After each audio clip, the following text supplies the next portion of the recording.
Hello, everyone, and welcome to Slasher U. I'm your host, Christian Rao, here with my co-host, Steve Feck, and we are going to break down college baseball. It is finally here. We are with our first preview of the 2023 season. And Steve, what a better way to start off with the team who is right now the consensus #1 across a lot of the boards, and that's LSU baseball.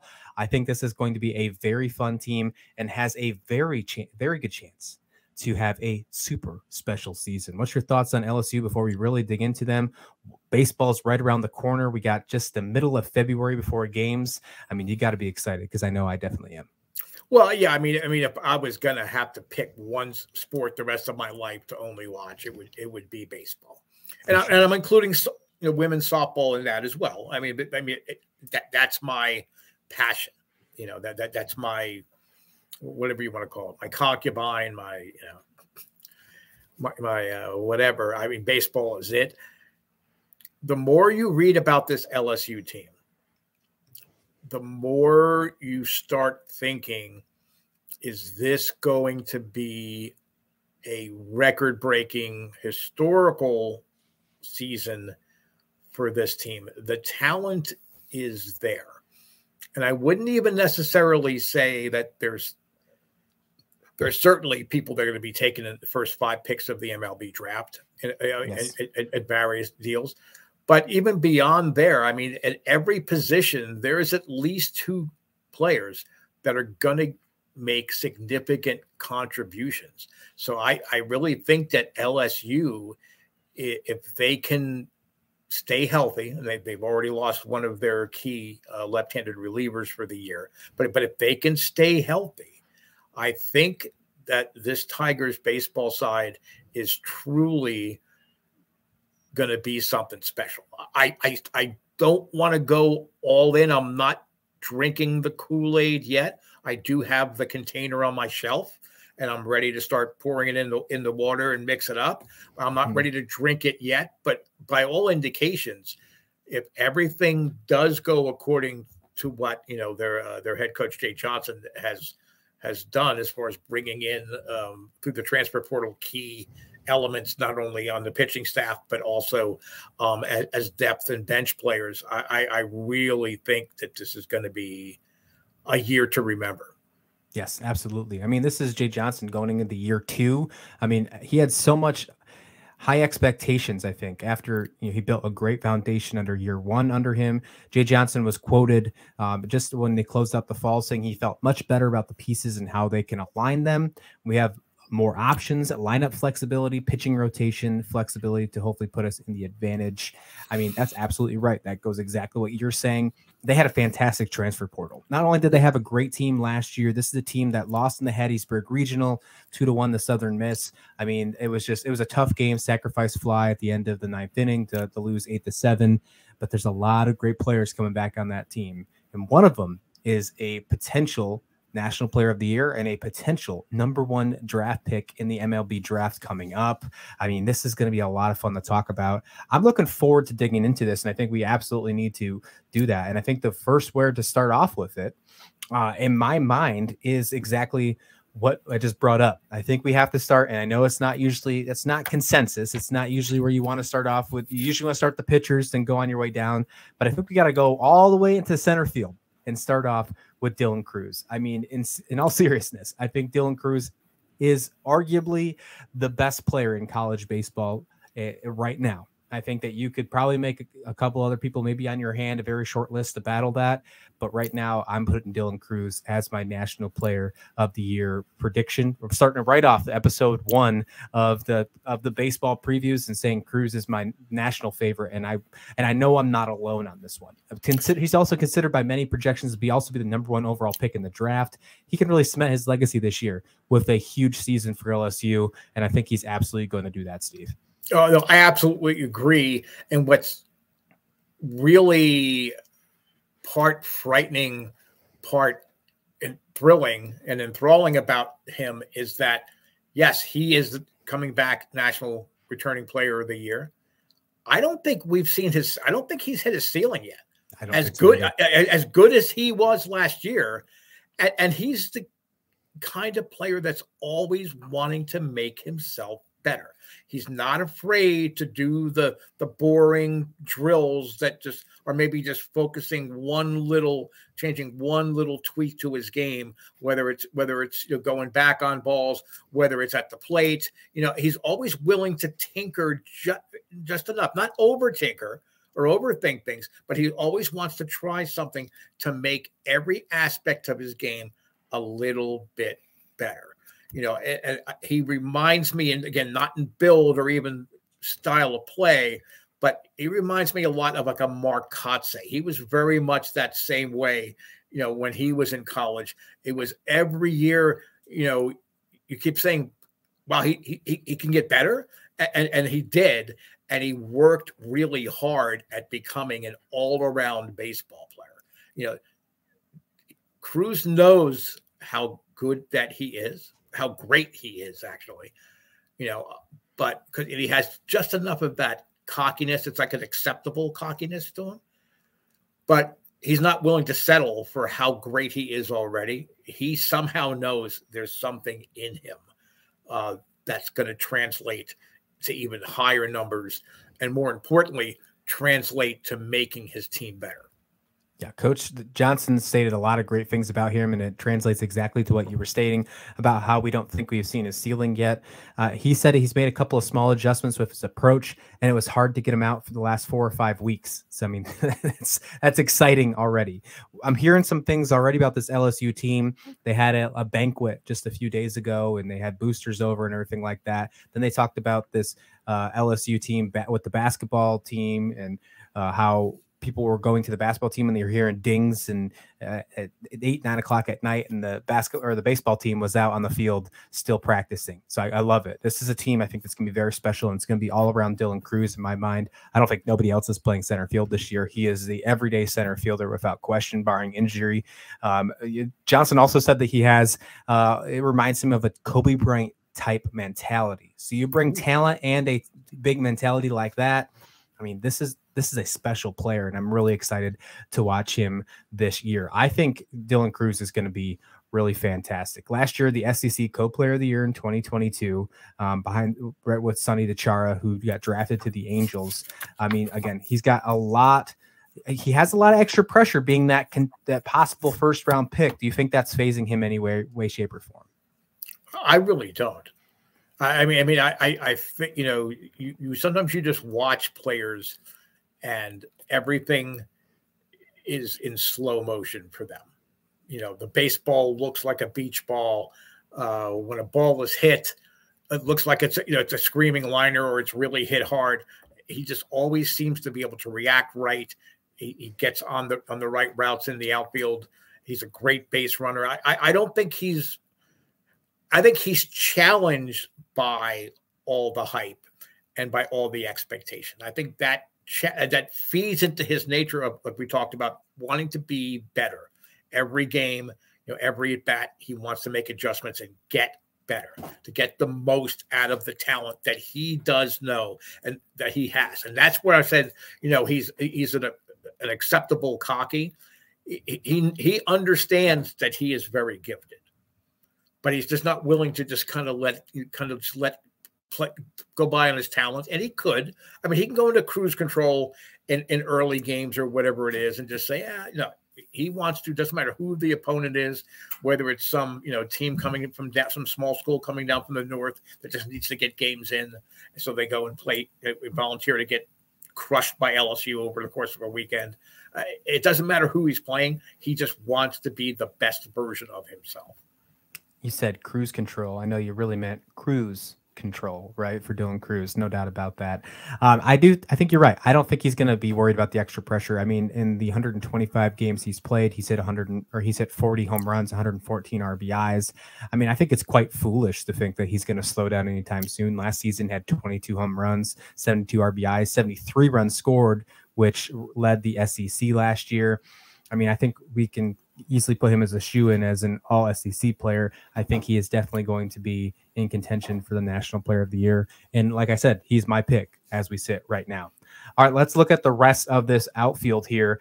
Josh Pearson looks like he'll be the guy in right. He had a fantastic at the end of the season last year, looked real good. I think he has a really good possibility to make an all SEC team as well. I think he can play some fantastic baseball. And on left field here, I think that's might be the biggest spot up for grabs in the outfield for sure. There's a couple of really good players in here: Paxton Kling, Gavin Dugas, Josh Stevenson, Nick Paul. I think there's some really good ones. I think Kling's a future star. I think we should see some really good stuff as well.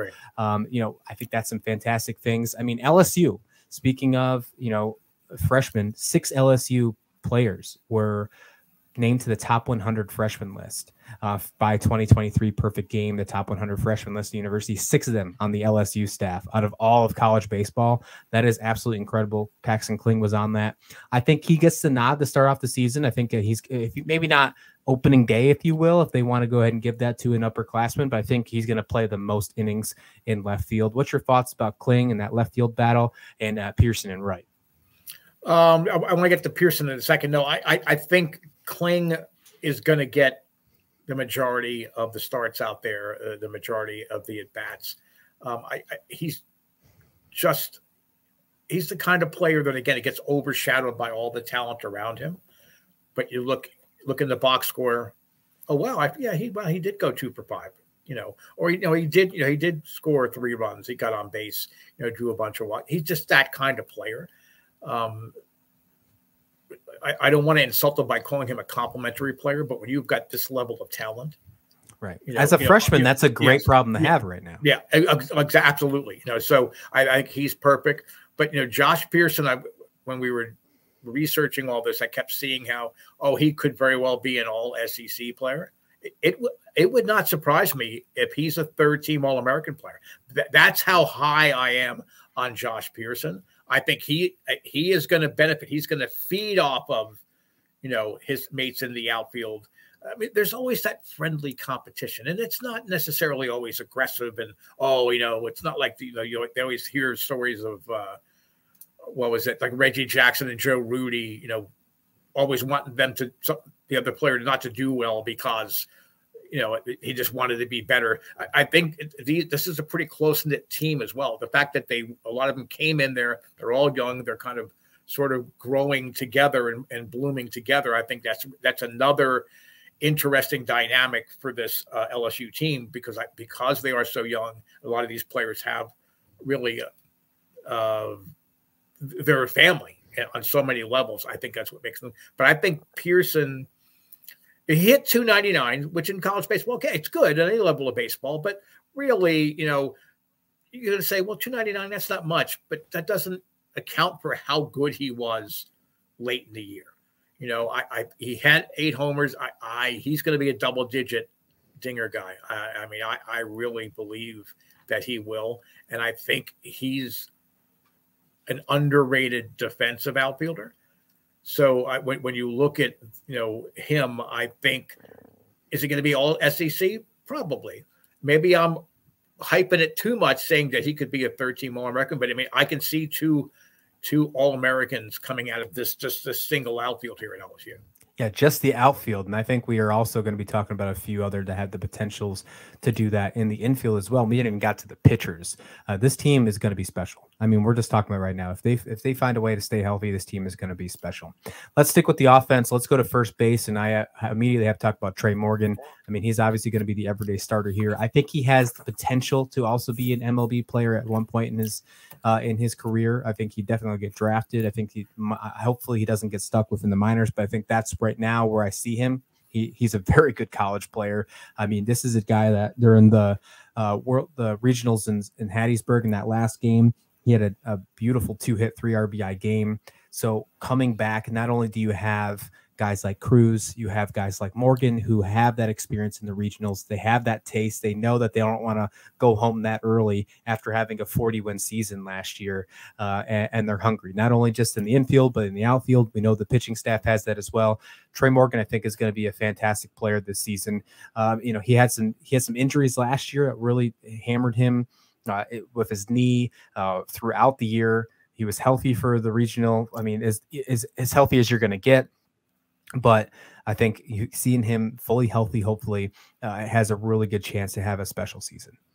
Yeah, and then he's such a good glove at first base, and a solid defensive first baseman saves a lot of runs and makes his other infielders look that much better. So I mean, I really think if he can stay healthy, from what I was able to surmise by looking at reports, it's not a knee injury that's going to be a chronic issue at this point of his career. But I mean, is he your typical power first baseman? No, not necessarily, but he's a good hitter. I mean, he's got power. So I mean, I'm trying to think of the comp that I would give for him from the college game in previous years, but yeah, he's just the kind of player, like we were talking about Kling. He's the kind of player that you're not noticing because he's not going to be doing the big flashy things or having those huge games. But every time you look at the box score, you're going to say, "Oh well, yeah, he had a really good game. Oh, yeah, he had a really nice game there." I forgot he got that big hit. To drive somebody in the middle innings to help, pad a lead or whatever. So I hope. I also saw something which I didn't understand about maybe them putting him in the outfield at some point. I mean, am I missing something where there's doubt about how good their outfield's going to be, that they want to put Walker out there because they've got other options at first base? I don't know why you would take a defensive player, a caliber player like him, and take him off of first base. I don't get it. Did you come across anything that would explain that? I mean, I guess maybe they have maybe a little bit of concern of left field. I think left field was the only concern in that outfield, if that was the case. But I really don't see Trey Morgan moving back there. I mean, I think he is athletic enough to play left field, which is a good problem to have. But unless they're trying to keep his bat in the lineup and they want to give a guy like Bellaso or Jones maybe some more play, because I mean they have some decent depth behind them, but I think that they might be more of a DH guy. I think we'll see Morgan a first base DH guy for the 98% of his at bats this season. So I'm gonna say not really on that one. I don't think that's the case. Yeah, I mean, and it's a nice problem to have. For sure. When you're this deep, and even, I mean, you can count on less than one hand a team that is as deep as LSU. I don't think there is one. If I'm being completely honest, we'll dig into it when the season starts and keeps going, but I'm going to go on it right now. I don't know if there is one, Steve. I would say that Vanderbilt approaches it. I don't know that Vanderbilt is deeper. Certainly Vanderbilt's a more veteran team, if you want to use that word. Sure. Because Vanderbilt is Vanderbilt. But can you keep all these players happy? Now, because again, we talk about all the other sports, and we really haven't seen it as being as impactful in college baseball ranks. But the transfer portal is always, it's that dark cloud that maybe it stays away from your campus, but if you start seeing it, you're rolling in closer when you have a team this special and you've got so many talented players. How do you keep them all happy? Now, Jay Johnson, I think he showed last year that he is a master at getting all of his kids, regular at bats, regular innings. So maybe it's not as big of an issue. And certainly he did a great job in this offseason bringing in impactful players to fill specific needs through that transfer portal. So it's actually worked for LSU, but you have to wonder, especially when you have as many talented young players as this roster has, is that something that rears its head not during the season, but after the season? Now suddenly you're going to see some of this depth say, well, I want to get regular at bats. I want to be able to start. I want to be in the bullpen. I think that's inevitable. I think that's inevitable for what the new world we're in with the transfer portal window. I think that's just inevitable. But Jay Johnson did a fantastic job with it last year. Maybe you'll see some of those players in midweek games, maybe against like an in-state rival or something like that. The non-conference, we'll see a lot of players. I think we're going to see some really deep rosters for, especially a team like LSU. So I think they'll find a way to keep them happy, if you will. But I don't think it's going to be as big of a deal as we see it in college football or college basketball. One, because of the scholarship issue. College baseball deals with a scholarship issue compared to those sports. So I think transfers will happen, yes, but I don't think it will be as much as we see in other sports because of something like that. They have so many that they can get, right? 11.7. So yeah, that's something just to keep in mind. Let's go ahead and look through the rest of the infield here. And then I want to stop at the other hot corner, if you will. Second base is probably the most position that's up for grabs in the infield right now. It can be between Gavin Douglas, Jack Merrifield, or Ben DePault. At shortstop, it's all Jordan Thompson. I mean, he had a rough campaign last year because of injuries, but he had some fantastic defensive moments in 2021. He is the guy that should be the shortstop. And as long as he's healthy, I think he stays there. And speaking of transfers, Steve, I think that the biggest transfer that Jay Johnson got in year 2, Tommy White from North Carolina State, Tommy Taters, if you will, the freshman of the year. I mean, I had so much fun watching him play last year. He exploited off the scene. I mean, this guy's 6 foot, 240. He's just a tower of power. He's had 3 home runs. If you remember this game, if you remember anything from college baseball last year, the first thing that comes to my mind is Tommy White hitting 3 home runs, 6 RBIs in his collegiate debut. I mean, he came on the scene just hitting bombs out of nowhere. I mean, we thought it was Big Al reincarnated. I mean, he's just fantastic. He eventually broke a 32-year-old NCAA record for most home runs by a freshman. He hit the NC State record, 27 home runs in all. It was easy for him to be the ACC freshman of the year, no doubt about that. Now he heads to the SEC. And, I mean, with the lineup that he's going to be at a part, stacked lineup, people are going to have to pitch to him. People are going to have to pitch to Tommy White. He's going to probably get a little bit more play at third base, which is probably good for his draft stock. We saw him play a lot of DH last year, but him being able to show off his defensive glove, especially in a big team like LSU, where he's going to be on a national spotlight almost every weekend, if you will, is huge for his stock. We already know his bat's there. Now, if his defense can be there at a hot corner in the SEC, that's big time. If he proves that, then we're talking about probably a potential first-round draft pick when he's up for draft eligibility. That's a great point. And I was a little bit shocked that he went into the transfer portal. And I have to admit, I wanted to dig deeper to see if there was some kind of salacious reason that happened. I think it's because they just didn't get the bid. I mean, I think North Carolina State was right on the bubble. They didn't get the bid.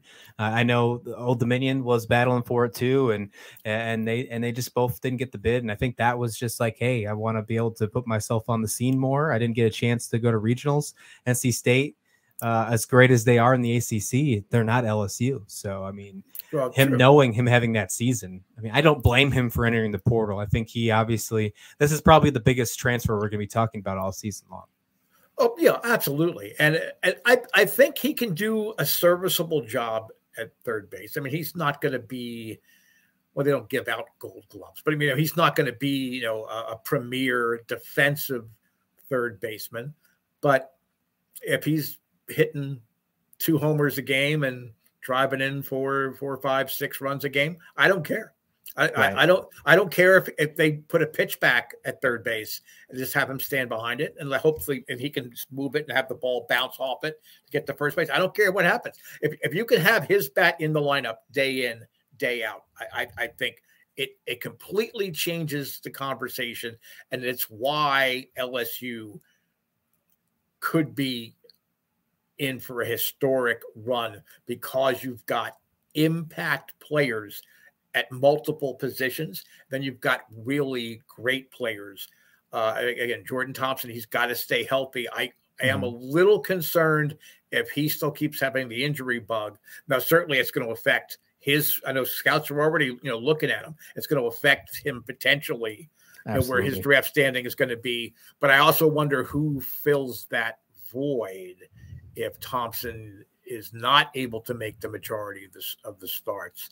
But in a lineup like this, I mean, if you're a glove first guy in a lineup like this, fine. I don't think that's a big problem. No, I think Gavin Geargie is going to probably be the utility man for this squad. I think Jack Merrifield might fall in that today. Whoever doesn't win that second base battle, in my opinion, I think that's where it comes into play. And then the other one who doesn't, it could easily slot in the third base if they want to throw Tommy White at DH if it's not working out for him. So I'm not worried about this lineup at all. This lineup is going to be college baseball murderer's row, if you will. It's going to be very fun to watch. They have players who can hit home runs. They have players who can hit for barrel. They have hard hit percentage. I mean, this is going to be a very fun team to watch. I'm really excited about it. Before we wrap this up, let's go ahead and get into the pitchers, because they have possibly one of the best starting rotation in all of college baseball. This is a perfect way to start off at the first episode of college baseball, Steve, because, I mean, how can you not get excited about this LSU team when you just talk about all the potential this team has? Again, we're talking about a team who could have a very special season. Perfect way to start this off. I mean, when we talk about the possible starting rotation, there's no possibility about it. The ace will be Paul Skeens. There's no doubt about it. I mean, a potential top 5 draft pick. There's times where in the fall we saw him pushing 99 miles an hour. We saw in some reports he's focusing a little bit on pitching and hitting in spots as well.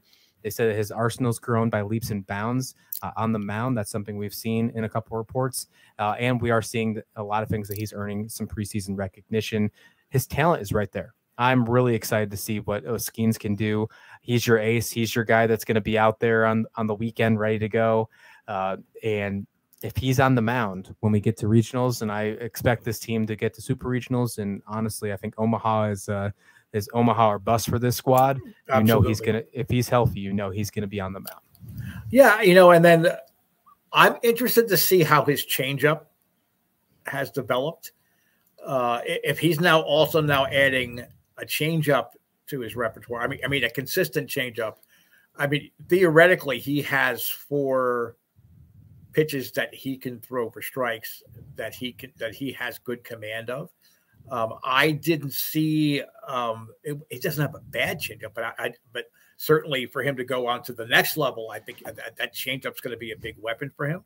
But I'm wondering again, they weren't specific about what he's been doing as far as adding to his arsenal or maybe tweaking pitch usage. I mean, right now that's the big thing. You know, how often do you use your breaking stuff? How often do you use your fastball? How often do you use your change? With what counts you're doing it? I'm really interested in seeing if he's made any changes to that, because I mean, if he really has confidence in every pitch that might be called for him in a game, then you're not going to have a lot of opportunities to beat him. Yeah, I mean, unless he would lose that command. But if when a pitcher's got confidence in his pitch, even if it's not breaking the way he wants it to, or he's not getting the spin he wants on it, it's that confidence to still go to it, saying, okay, he hit it this time, but you're not going to hit it next time. I'm going to keep throwing at you. I'm not afraid to show you that I've got this pitch. You're going to have to keep proving to me that you can hit it. The rest of the starting lineup should be, for the rotation, Thatcher Hurd, Ty Floyd, Grant Taylor, and Christian Little. It was reported by Jay Johnson that Floyd and Taylor have made the biggest internal improvements so far on the entire roster. So that's something nice to have at the back of your rotation. Ty Floyd had some issues last year, getting hit around and having some issues in fall ball games open to the public, but he does have a lot of promise, if you will. And Thatcher Hurd, I mean, having him back healthy after a back injury is awesome. I know he had a rough go at UCLA with the injuries. Him coming over could be another huge win for LSU. So I'm really into that rotation. Again, Skeens leading it off, but I think Hurd could be one of those sleepy dark horse kind of rotation guys if he's completely healthy. Absolutely. For me, LSU, the difference between LSU being dominant and LSU being very good is Thatcher Hurd. I really liked what I saw from him when he pitched at UCLA. He is a presence on the mound. He's not intimidating. He's not like, the big unit, but he's a presence on the mound. He reminds me a lot of Garrett Cole, not the same body build, but the same thing. I talked about confidence with Skeens.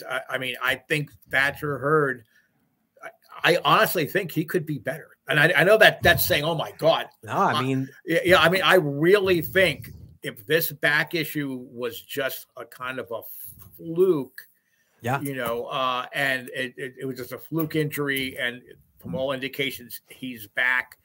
He's been able to work. He's not limited in any way. But I mean, I really think that Thatcher Hurd could literally have a breakout year and even be better than the staff ace. I mean, I truly, truly do. And if that happens, then nobody's beating LSU.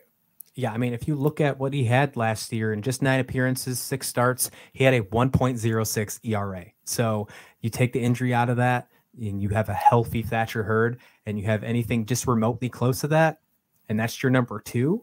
Good luck if you're playing LSU on the weekends. That's all I got to say about that. Yeah, absolutely. Yeah. I mean, he has a bad back, and he's striking out 48 guys in like 36 innings or whatever that he had. I mean, that just tells you, how much talent that is there. And I know that UCLA is kicking themselves over the fact that he chose to leave the school. Again, another one of those stories. I'm like, I don't understand. Why would he want to leave the situation? Was he unhappy that they shut him down with the back injury? I mean, there's all those little, days of our lives stories that maybe eventually come out at some point. I mean, we always got to remember NIL could come into play as well too. So that's something that we can always got to remember. Yeah, but you're at UCLA. That's true. I mean, it's not like he was at, Pepperdine or Long Beach State or whatever it is, where they're sort of like the little brother, to UCLA and USC. I mean, right. Why do you leave UCLA to go to LSU? You mentioned it earlier, in this podcast. It's because LSU, everybody's talking about LSU and how good this team could be. Right. Any athlete worth their salt wants to be part of a historic or special team. And I think that really is what helped Jay Johnson. But Jay Johnson is the reason that these players are coming in. I mean, for him to have this caliber of a program, did he inherit some talent? Yes, he did. Of course. But really, last year, I mean, he did a great job, on the recruiting trails. To have this as a second-year roster, and then knowing how good they could still be even after this year, it's scary. I mean, it's really scary. I agree. 100% agree. Yeah, I think it has to do with just wanting to be a part of something special, because that's definitely what we're about to see in front of our eyes. Let's finish this up and look at the bullpen here. They got a lot of returning pieces. They got Blake Money coming in, Bryce Collins. We got Dutton as well, Sam Dutton. I mean, they have a strong core of release options. Obviously, Javen Coleman, the left-handed pitcher, as you mentioned earlier in this episode, is out for the season already. It looks like he's not going to be ready to go for the year. That does sting a little bit.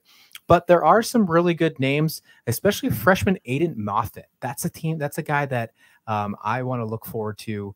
In his last appearance of the fall, Moffitt struck out 5 straight in 2 innings, and his work was in the mid-90s on his fastball. As a freshman, that's fantastic, especially coming out of the pen. I think this team has a very solid relief core. Any other names you're paying attention to other than the returners and Moffitt? Regardless, even if it's just those players, that's a very solid core going into the season. Yeah, I think Moffitt's going to be limited. I do think they're going to watch his workload, which is smart. I mean, again, when you have this much talent, I wonder if Little's going to end up sliding to the bullpen, because, I mean, command is an issue for him. So I wonder, do they let him start it, in the bullpen? And if he proves that he has his command under control, does he then perhaps work his way, into regular starts? From the left-handed side, I do worry about, do they have a consistent option? For me, I look at AJ Primo. I really think he has the stuff to be an effective reliever, a really good situational leverage reliever. Again, this is all going to play out here, because I don't think we know exactly who's going to be in the road. We knew who the top 2 of the rotation are. I think there's still some questions about who's going to pitch when, in the rotation, and who might be dropping down in here. But money is just that. He's money. I mean, I really like Blake Money a lot. So when you have that as a starting piece, I do like Dutton as well. But I mean, I think AJ Primo is a guy that I'm going to watch, because he's not going to pitch the dazzling innings But if you're going in, tuning in late in the game, he might not be the guy that's getting those last 2 outs of the game. But he's the guy you're going to bring in potentially if you have to in a third or fourth inning and get a really tough out or two to help bridge over, to the back of the bullpen. So I wish I would have the problem that Jay Johnson might have with this bullpen. Oh my God, maybe I don't have really the dominating left-handed presence here, but I mean, when you've got these kind of live arms, at your disposal, and that you can give a nice even workload out to, I'll take that as being my Achilles heel. If I'm Jay Johnson, okay, my bullpen maybe is not exactly what I want it to be because of the loss. To an injury to my key left-hander, but I'll, somehow I think he'll be able to live and make his way to Omaha. Yeah, I mean, even with Javen Coleman out, even with this preliminary roster, there's 5 lefties in the bullpen right now. So that is nice to know.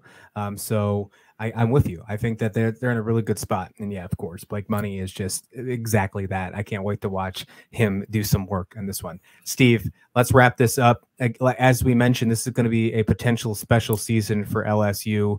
I think it is safe to say that this is a Omaha or bust team, and maybe not even getting to Omaha will be enough for this squad.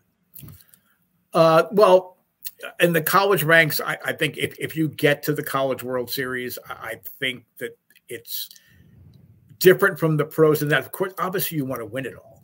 But I think if getting to the College World Series, you've had a successful season.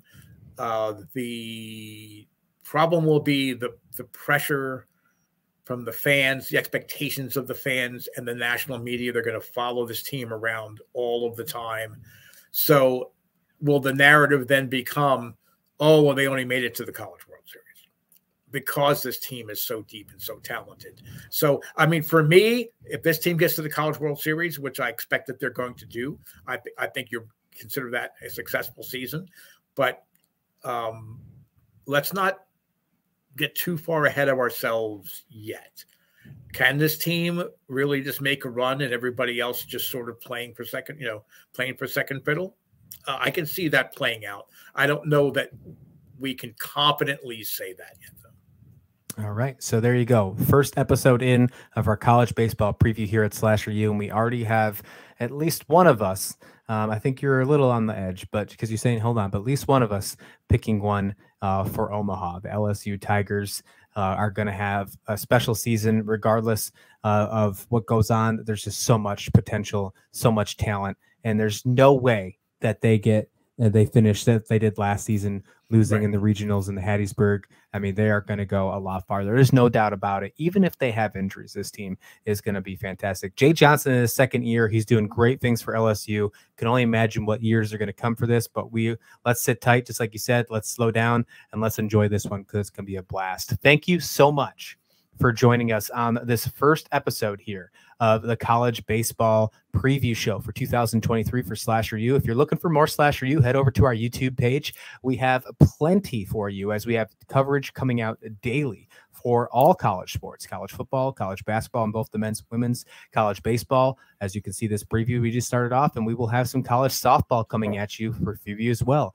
So it's going to be a fantastic season here at Slasher U. We hope you join us, and thanks for listening. Take care now.